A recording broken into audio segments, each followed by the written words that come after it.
Vamos falar mais de saúde? Nosso tema agora é a síndrome de burnout. Ela se manifesta como um esgotamento físico e emocional causado pela sobrecarga de trabalho, estresse constante e a falta de equilíbrio entre a vida pessoal e profissional.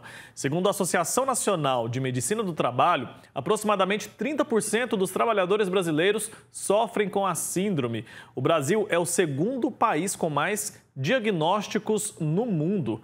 A gente vai entender mais sobre esse assunto agora conversando ao vivo com a psicóloga organizacional Cíndia Bressan. Ela está conectada aqui com a gente. Doutora, bom dia, bem-vinda. Muito bom dia a todos, é uma satisfação estar aqui com vocês falando de um tema tão importante. Pois é, e um tema que tem se tornado cada vez mais comum, né, doutora? É importante, então, a gente reconhecer os sinais, né? Buscar ajuda profissional para lidar com essa questão também é importante. Quais são, então, os primeiros indícios de que alguém pode ter a síndrome de burnout? Os primeiros indícios é que mesmo quando a pessoa descansa, ela não se sente descansada. Ela começa a apresentar algumas questões quando vai para o trabalho, como síndromes pelo corpo. Dor de cabeça, enxaqueca, dores nas costas, ou então problemas estomacais. Então, ela já começa a manifestar que alguma coisa não está bem, e principalmente relacionada ao trabalho. Às vezes, é uma coisa sutil que se parece com tantas outras coisas. Estamos aí, né, com dengues, gripes, Covid, tanta coisa, e a pessoa deixa passar. Então é importante que ela perceba, mas quando eu vou para o trabalho, isso se acentua? É diferente? Como funciona? E cada um se conhece bem para poder identificar. Opa, vamos ligar a luz amarela e vamos pensar, será que tem a ver com alguma coisa que está acontecendo na minha vida profissional, no meu trabalho? Lembrando que também pode estar relacionado a um estudo, a pessoas que têm trabalho manhã, tarde, estudo noite ou estudo final de semana, ela também pode ter essa síndrome. Perfeito. E como que a gente diferencia o cansaço, que é normal, né, comum do ser humano, de uma síndrome de burnout? Até que ponto a gente pode considerar que esse cansaço e que esse estresse é normal? Olha, essa é uma pergunta difícil, mas em geral é a manutenção dos sintomas de cansaço, mesmo quando você vem a tirar férias ou descansar bem no seu final de semana, ter boas noites de sono. Então, quando você, ainda que tem uma vida rotineira, desafiadora, mas consegue ter momentos de praticar um esporte, de você não se envolver com tantas bebida, comidas gordurosas, fumo, coisas que te atrapalham de uma rotina saudável. E ainda assim, você permanece cansado, irritado, com dificuldade para dormir. Isso são sinais de que você pode estar entrando numa síndrome de burnout. A síndrome de burnout, ao longo do tempo, ela se manifesta também em problemas físicos graves, como enxaquecas, úlceras, problemas graves de coluna, pescoço e vários outros. A pessoa vai deixando, né? Isso extrapola a seara ali dos problemas mentais. E a gente vive, doutora, num mundo muito competitivo, né? Mercado de trabalho extremamente selvagem, e tem também a questão da romantização do excesso de trabalho, né? A gente acha bonito demais a pessoa trabalhar muito. Como que a gente faz, então, para estabelecer os nossos próprios limites? Olha, é importante identificar a cultura da empresa a qual você pertence. Ela é uma cultura que gostaria que você fosse o primeiro a chegar, o último a sair? Ou ela é uma cultura que valoriza as suas entregas, independente do tempo que você levou para cumpri-las? É uma cultura que valoriza horários bem rígidos ou mais flexíveis? E, sobretudo, eu acredito que o trabalhador tem que buscar o seu bem-estar. E ele faz isso quando ele tem os seus valores claros.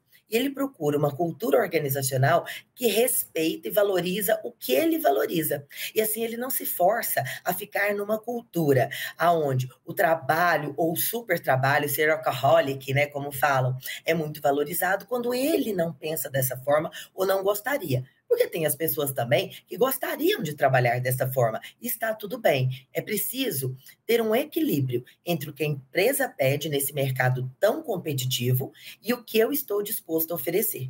O que eu espero para a minha vida profissional. O burnout, ele pode trazer também síndromes do pânico, toque, um transtorno obsessivo compulsivo. Então, ele está relacionado a aspectos físicos e também psicológicos que precisam ser observados. Eu recomendo também aos gestores e RHs das empresas que comecem a observar mudanças drásticas de comportamento dos seus colaboradores. Uma pessoa que costumava sempre chegar cedo, sorrindo, bem-humorado, muda isso. Não um dia ou outro, porque isso é normal, mas muda isso com uma frequência. Passa, dá uma semana, 2, 3, sempre com um comportamento mais cansado, mais vitimista, mais desanimado. É um sinal grande de alerta. Uma pessoa que sempre trata todo mundo bem, começa a não tratar tão bem. Esses são sinais que a gente deve ficar de olho.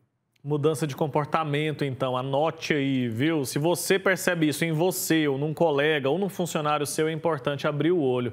Será que a redução da jornada de trabalho, como a gente tem visto por aí, né? A semana de 4 dias, ou a Short Friday, que a gente falou aqui na sexta-feira, inclusive, que é a sexta-feira curta, né? A pessoa sai mais cedo, antecipa o início do fim de semana.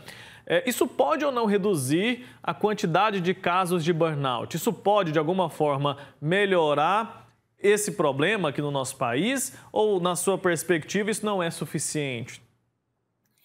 Olha, ele não é suficiente, mas ele pode melhorar sim. O que melhora mais ainda? Como você internamente lida com o seu trabalho, com as pressões do seu trabalho. Principalmente com relacionamentos. A gente percebe que o burnout está muito relacionado a duas coisas. Primeiro, o relacionamento, seja com seu gestor ou com colegas, que tem a ver com a cultura, a aderência a essa cultura. E uma outra coisa é o estado de prontidão. Inicialmente, quando o burnout foi estudado, ele era estudado apenas na área da saúde, médicos, enfermeiros, pessoas que trabalhavam em hospitais. E aqueles que estavam de prontidão, mas não necessariamente atuando, eles tendiam a ter mais burnout. E então a gente percebe que é aquele estado de agonia, aquela sensação de que, ai, não vou dar conta, ou então, ai, tem coisa demais para fazer, que você não põe a mão na massa, não pensa uma coisa de cada vez e vai fazendo, causa mais estresse do que o trabalho propriamente dito quando você está com a mão na massa. Então, é muito interessante ter o Short Friday ou uma semana com menos dias para aquelas empresas que têm essa cultura e essa possibilidade. Mas o mais importante é como cada um de nós vai lidar com aquela cultura organizacional e com o aspecto do trabalho na nossa cabeça. Perfeito. A senhora mencionou aí a questão dos profissionais de saúde. Eu quero entender o seguinte: existem grupos profissionais que precisam tomar mais cuidado, que são mais propensos por algum motivo a desenvolver o burnout? Tem como elencar, por exemplo? Tem algumas profissões que são mais estressantes, aquelas que trabalham diretamente com a vida humana, então a saúde continua aí. Algumas profissões de risco, que colocam a pessoa, às vezes, muito em altura, ou então em outras situações que ela sente constantemente em risco, policiais, e também pessoas com alto cargo dentro das empresas. Por incrível que pareça, a gente percebe que eles se sentem mais responsáveis por resultados, mais cobrados e tendem a desenvolver mais burnout. Olha só, então isso justifica, né, muitos casos aí daquelas pessoas que não desejam mais uma promoção. Esse é inclusive um fenômeno que a gente tem acompanhado, né? Mas eu tenho visto, doutora, que as empresas têm demonstrado um pouco mais de preocupação com essa relação, né? É uma tendência do mercado? É uma ótima tendência do mercado. As empresas estão percebendo que eu preciso cuidar dos meus colaboradores para que eles entreguem os melhores resultados.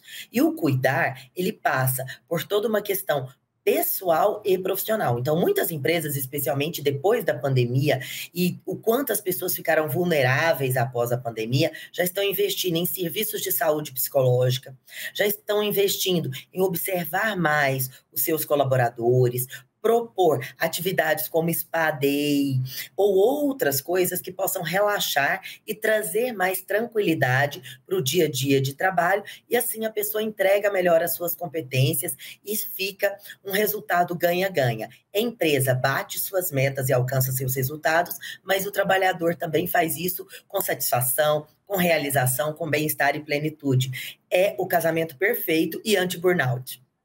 Perfeito, doutora, muito obrigado, viu, pelo seu tempo aqui. Antes de concluir, só lembrando, reforçando aqui, eu encontrei aqui o estudo, foi feito por uma agência de recrutamento que apontou que 39% das pessoas não aceitariam uma promoção profissional hoje. Isso porque elas levam em conta a relação custo-benefício, né? Com relação ao estresse que um novo cargo, uma cadeira mais alta na empresa implicaria e a remuneração. Interessante a gente acompanhar, né, essas mudanças aí. Isso diz muito a respeito do nosso mercado de trabalho hoje em dia. Doutora, obrigado. Até a próxima.